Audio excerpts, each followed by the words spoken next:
Just what I could whip up quickly. Alhamdulillah Rabbil Alameen, wassalatu wassalamu ala Rasulil Kareem. Alright, so we're going to quickly just explore how we can have a more happy mind. Of course, there's so much to this. It's not the setting of just the one small session, but we'll go over some key points. And with a happy mind, we can have a happy life. So, before we talk about positivity or happiness, the reason a lot of us seek it is because, of course, we're unhappy, and this is a prevalent, common experience of all of humanity across cultures, especially with modern civilization, technology, and all that. And the rates of depression, anxiety, and chronic sadness are just alarmingly increasing. And there's many causes to that, but we're going to go over some of those things right now. So the first question is, why does it even happen? Why does negativity or sadness, anxiety, depression, etc. Why do we even have that ability as humans? What do you think could be some of the benefits? What are some of the benefits of that line of thinking? Definitely, one reason that hard things could happen in life, or we could have storms, is for a level of growth, a level of spiritual connection with the one that's controlling all events and our hearts, and everything else. Uh, when we look at it from a functional perspective, some of the benefits of we can look at the example of an anxious mother, right? She has, I don't know, 5 kids, and if because of her anxiety, and her reminders to her kids to not cross the road without looking twice and never talk to strangers, etc., the kids are actually safer, right? So uh, the mom that perhaps didn't do those reminders, maybe those kids are putting their fingers in the plugs, or crossing the street, and etc., etc.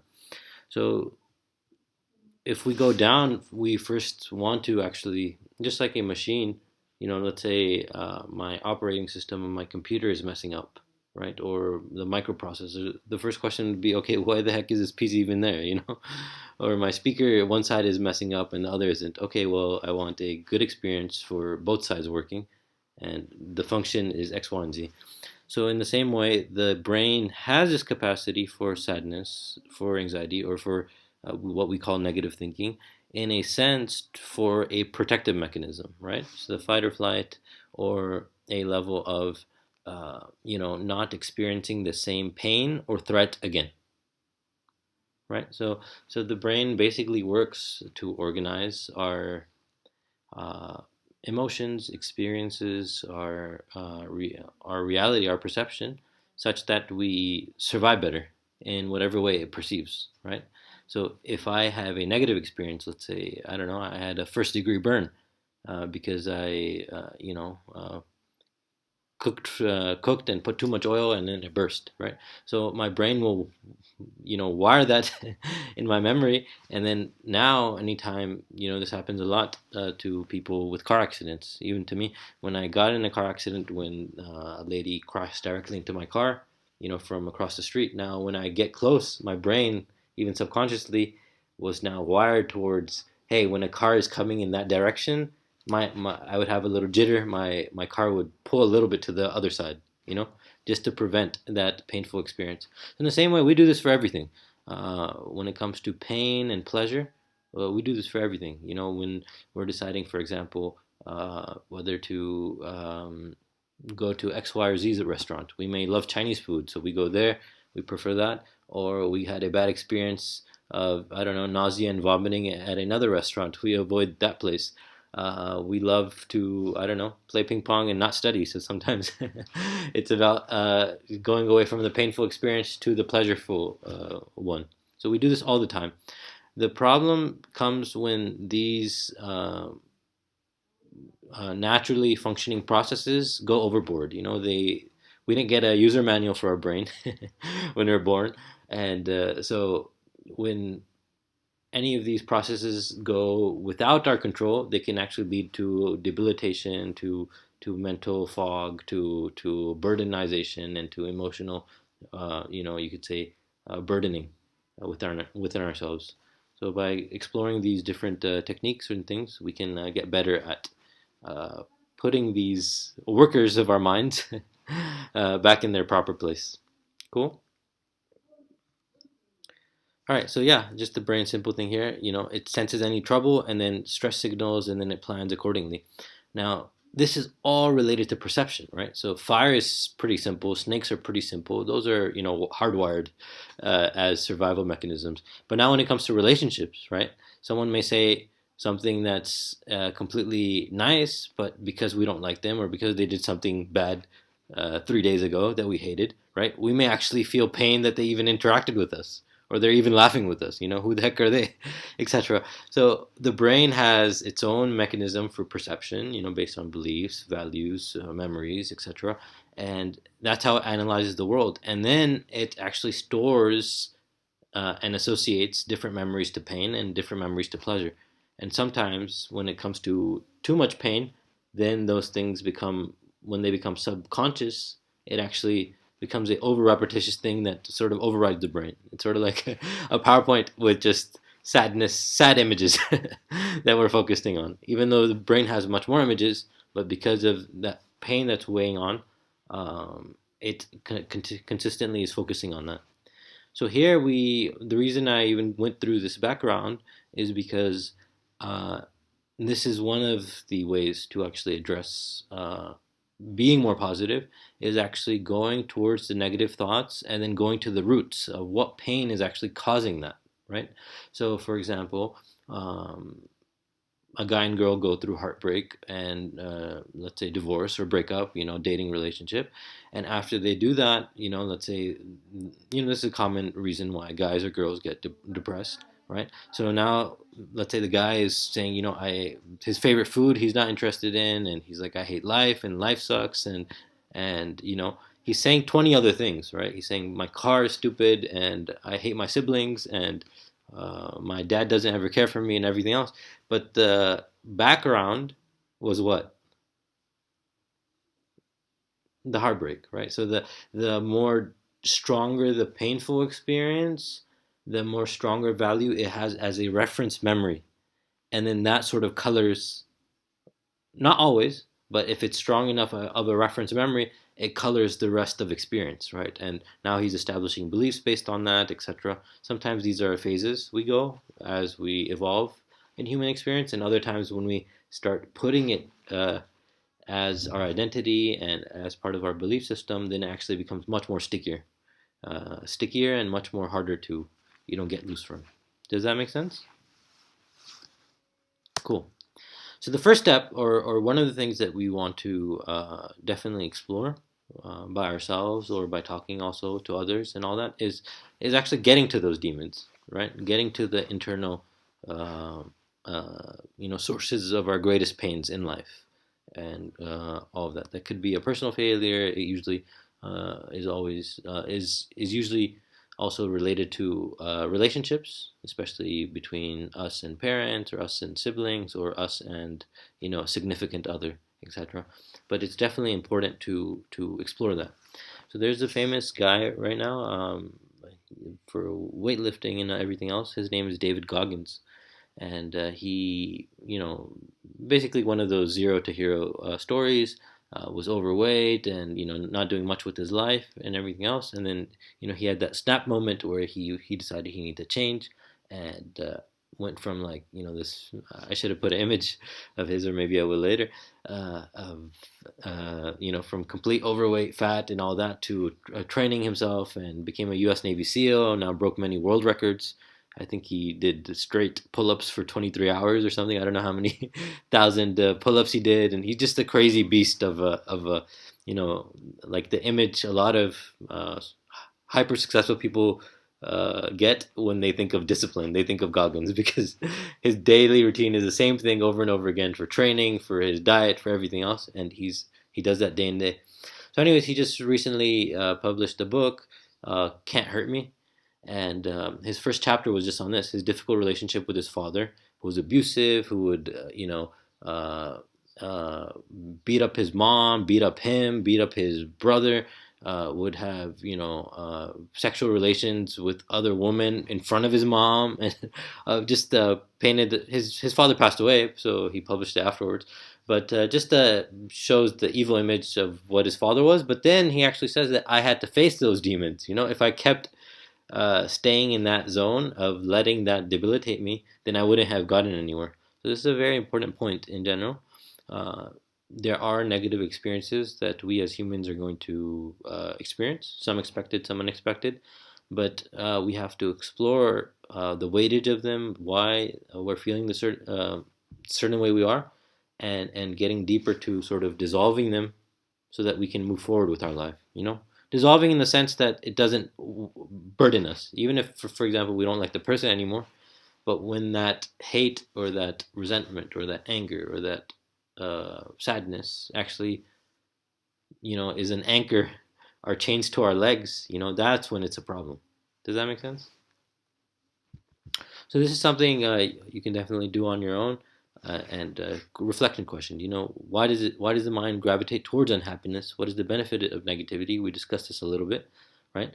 But it's very common for the mind to go towards those negative, painful experiences more than the positive ones, right? So this is a natural tendency for protection that it's trying to do, right? And then secondly, what inner pain or pains are leading me or is leading me to be more protective, right? So go back to those past memories, explore them. And it's a difficult exercise, to be honest, for any of us, right? To actually go back to those painful things. Those are the very things we're trying to avoid, that we're covering up with, experiences or relationships or all those other emotions. So to go back to that root and sort of face our inner child and that hurtful experience, and trying to get more sense of it and coming to terms with it is a hard experience, but a very powerful one. This also happens with PTSD, post-traumatic stress disorder, that a lot of army men and other people get.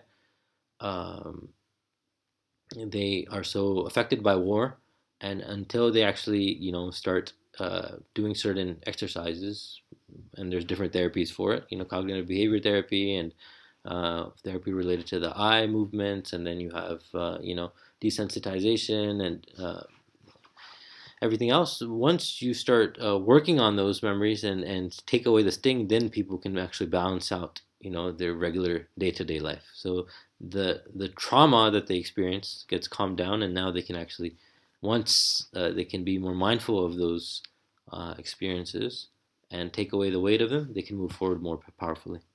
Cool.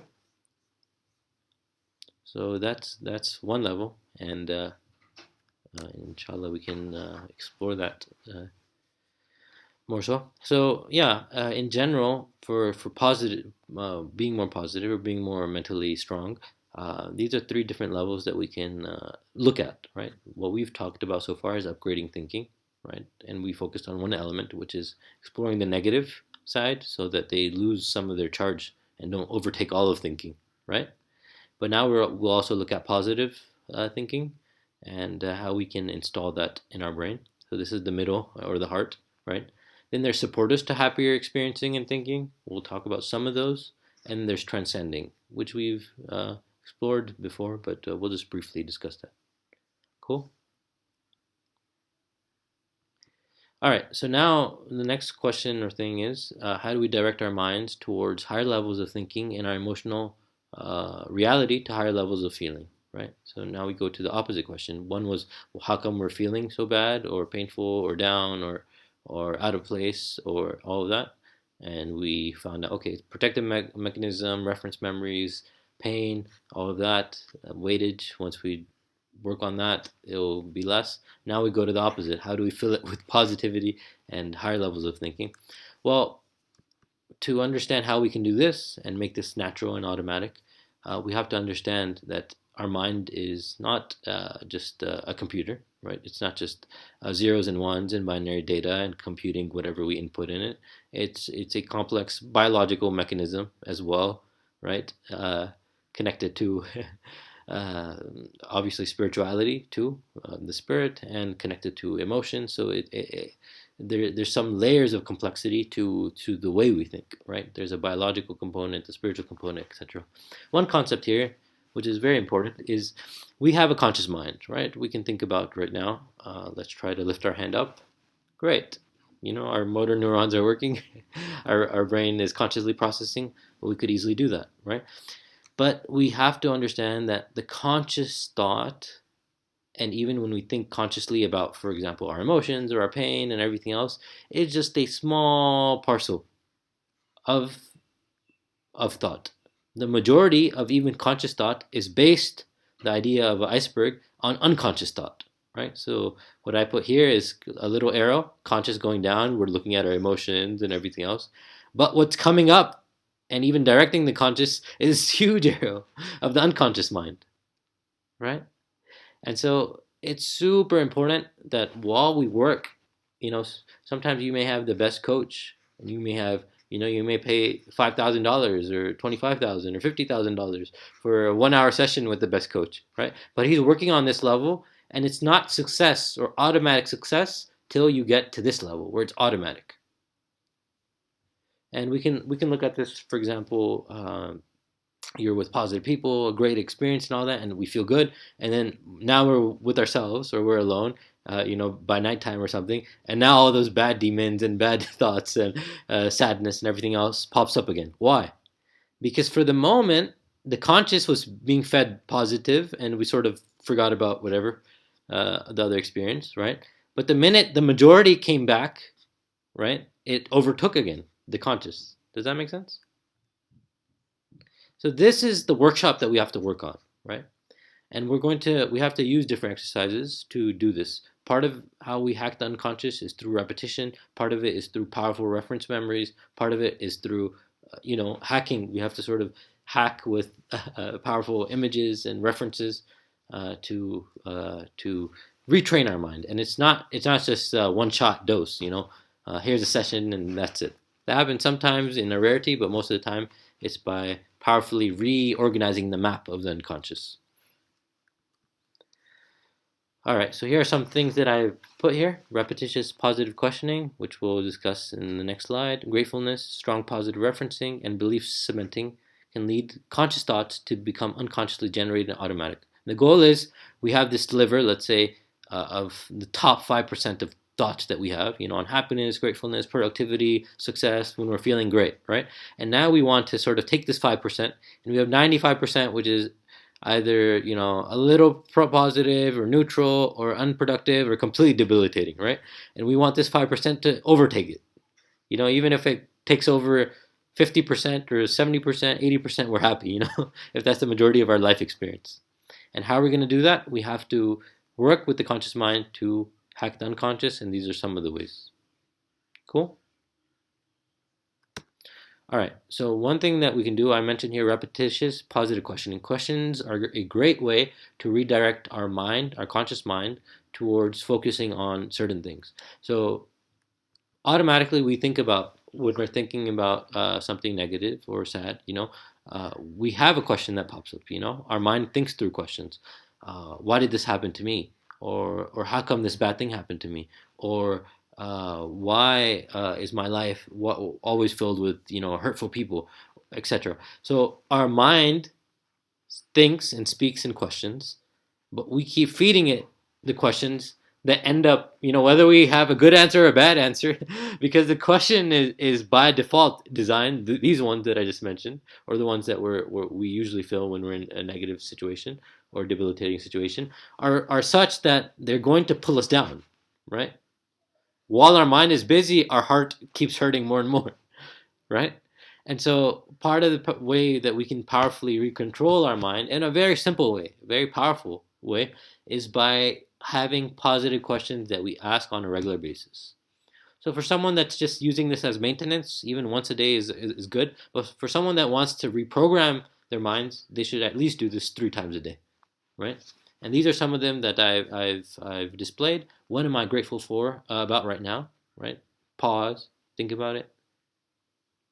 I can think about, I don't know, my books, my collection, my knowledge, my family, my friends, my teachers, uh, being from an abundant family, not having to worry about, you know, uh, so many things that other people are struggling with or suffering with, right? Who do I love? Who loves me, right? And here we're not trying to just have a brainful answer. This is for us to actually experience ourselves better, right? So we actually want to get to the deeper positive emotion that this is pulling us towards. So who do I love and who loves me?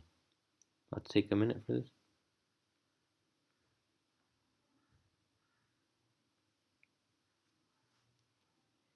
Cool. So we can think about family, teachers, etc., friends, others that we love. Next, what am I happy? Or we can replace this with any of the questions or all of them one by one. What am I happy about right now? Maybe I'll say nothing. What am I excited about right now? I don't know, the new song coming out, the new book coming out. What am I proud about right now? Maybe something that happened 10 years ago. What am I joyful about right now? Chocolate cookies. What am I hopeful about right now? Getting out of this funk. It can be whatever, but these are the different powerful emotional experiences uh, that will help us and are very powerful questions to actually lift us up. Um, there. So number three, number four. What great happy moment in the past should I re-experience now, right now? Right. So think about a past happy moment. It could be, I don't know, our 8-year-old birthday. It could be our high school graduation. It could be, I don't know, when we got a gift for something. So we go back, and the way you experience this question is that we go to that powerful, happy memory. We go back, and then we close our eyes, and now we see what we were seeing then, we hear what we were hearing there, and we feel what we were feeling then. So it's a temporary moment where we try to relive that experience. And from that reference point, we actually uh, get that higher energy, higher emotion. Cool? All right, what am I committed to in my life right now? Helps with goal setting. Even one thing can give us something to work towards. It could be a piece of art. It could be image. It could be we're designing. It could be a book. It could be a garden. It could be just helping someone out. It could be giving $2 to some poor person. Whatever it may be, something that we can work towards. What's something simple I can do right now to feel happier and more productive? Very simple question to get right in the moment to thinking about one next step for me to do. Who's someone I look up to? What qualities of theirs would I love to make my own? This is awesome too because then we can think about people that we love and are inspired by, whether that they be, celebrities or heroes of our lives or family members or people that touched us when we met them, etc. And we can once again, we have a goal of being in someone else's shoes that pull us out from our own window and worldview into another's. Cool.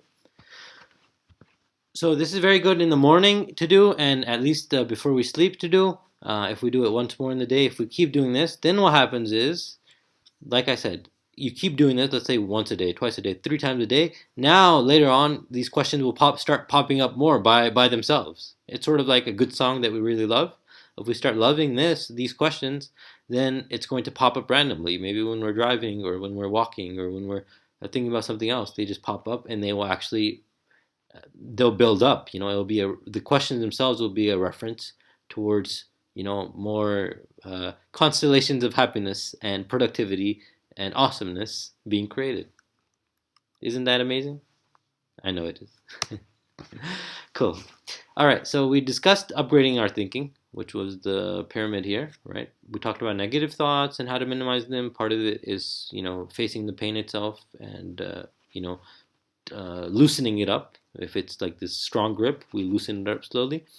Second was positive thinking, especially by positive questions that we keep repeating to train our subconscious mind.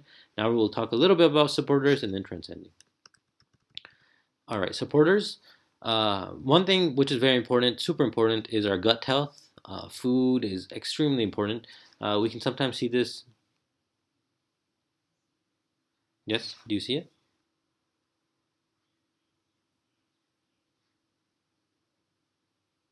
Okay, perfect. So one thing that's important is gut health. which is very important. It's recently being researched in the past decade, even more so.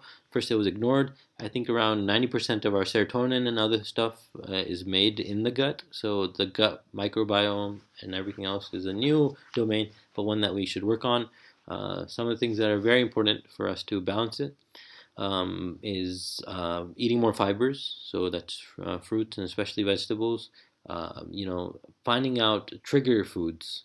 Sometimes this is breads and you could say carbohydrates. You could say processed foods.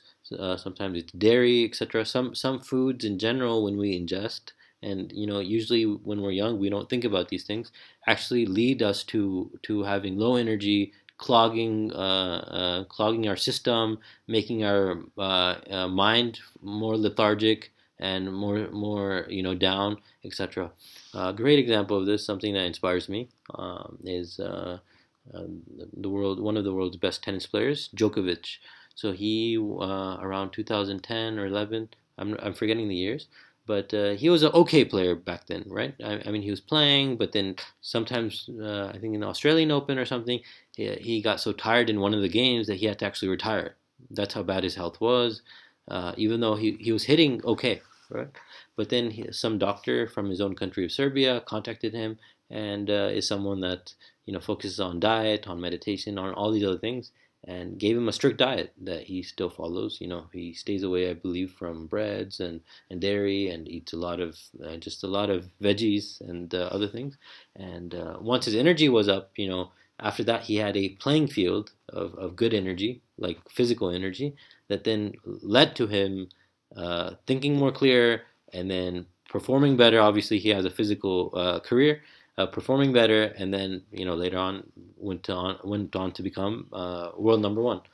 So that's very inspiring, even for us. Of course, he's a high performance top athlete, but even for us, our gut is linked to our brain. So when we're using these hacking methods, we should also look at the base, which is also important. And part of that is, maybe the milk that we're drinking every day or is clogging us up. Maybe we're eating too much rice and bread. Maybe it's some other things that, allergies is an extreme reaction to our food, right? But sometimes we just have food that when we ingest causes inflammation in the stomach, and we've never explored it because, it's our daily routine. For me, for example, meat in general, especially beef, clogs me up. Breads, I've mentioned dairy, all that. So, and one of the ways we can actually explore this is also by fasting. Usually, when we're in Ramadan and we fast, we're eating the paratha in the morning and the samosas at night and pakoras and whatever else we are. So even though we have a gap of some relief for a couple of hours, we ingested other inflammatory foods in the morning and at night. So we're not really benefiting our health that much if we were to eat more cleaner foods, right? So sometimes, this should be done with a grain of salt, but sometimes we can even experiment with water fasting. Go a day or two or three. Some people that are overweight can even go for 2-3 weeks, but not recommended. But we can even explore it. Try 2-3 days. It's a very difficult process when we're not used to it, of just water, or try a fast. Uh, Water fasting is super healthy too. Like I was saying, only water, but also try a regular, even Muslim fast, morning to night, and just with clean, let's say, fruits and vegetables, and just less inflammatory foods and less quantity, and see where our energy level. And if we feel much better, that should be a great indicator that, hey, we need to do some dietary changes. So that's important. Next supporter we're going to say is we should have a good social circle, right? So this includes friends especially, and people that we can engage in for empowerment. So it could be some level of coaches or some level of hobbies that we have, etc. Once we have that, then our mind feels excited. So even, for example, when it comes to gardening, or when it comes to ping pong or something, those people in that academy, now they have something to strive for. When I was learning martial arts, right, it wasn't only the fact that we're learning a martial art, it's the fact that we had a strong social network. And it usually, even if you have 2 or 3 good people around, it really can uplift someone.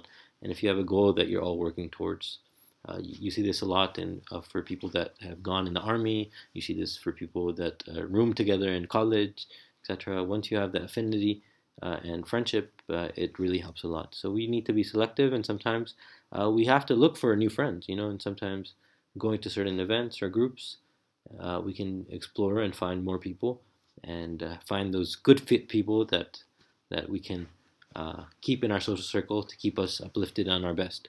One of the most famous coaches is Tony Robbins. Past I don't know how many years, 25 years, 30 years, 40 years.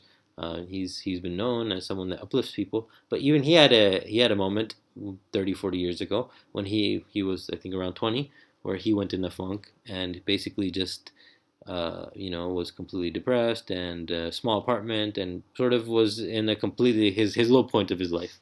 But it took other friends and other people that he had in his circle to say, "Hey, this isn't you. You're much better than this. So let's pull up."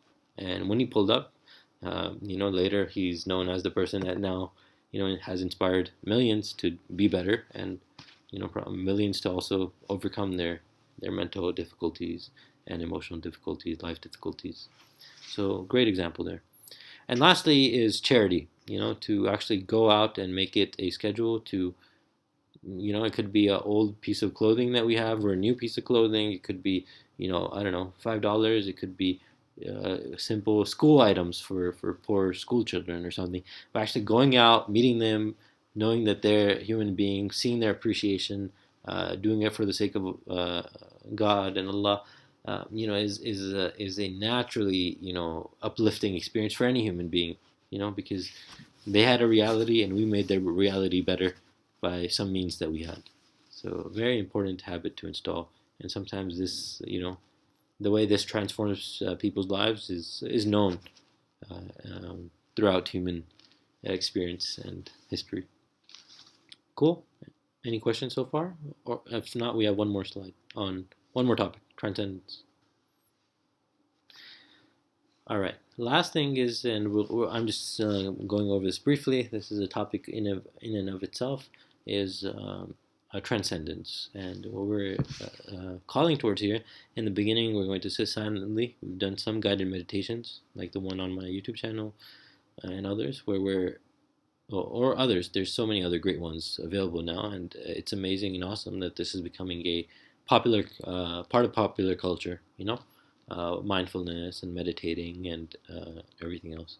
So part of this is actually getting calmer, focusing on our breath, and slowly being more mindful of our thoughts, being more mindful of our emotions, our body sensations, and getting this will help us to get calmer and calmer. So you can imagine Bruce Lee's example, be like water, right? So first you're a cup of water, right?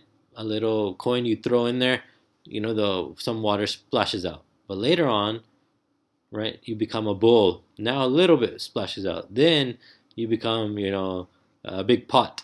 Now some splashes, but it stays within it, right, within the pot.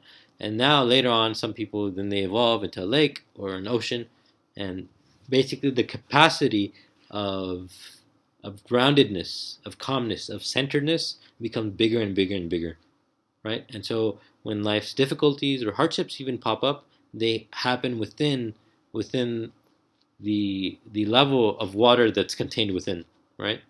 That's the example here. So some people, it may be the slightest of things, you may have seen them, that makes them super angry and they may explode, or the car rage typical scene. Someone just did a regular turn in front and they're like, oh, why did they cut me off? And now it's road rage and they're racing and they're doing this and that, and leads to all that. So definitely guided meditations and meditations on our own on a daily level are very important. Part of this is mindfulness, mindful meditation. This is something Djokovic also integrated in his life, the famous tennis player, but also many others are.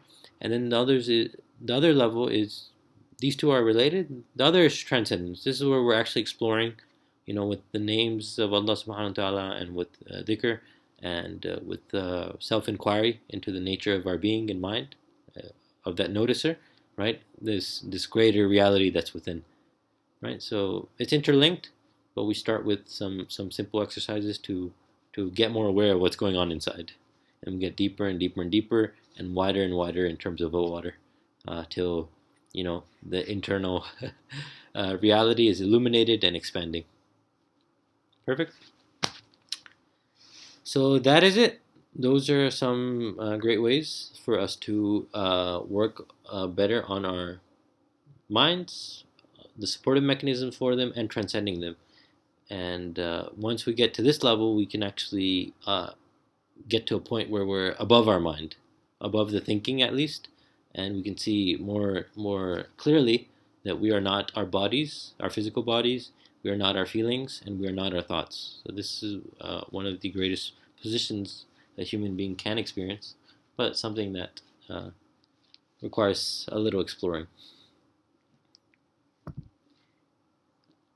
Allah give us tawfiq to be happy and productive, inshallah. Any questions?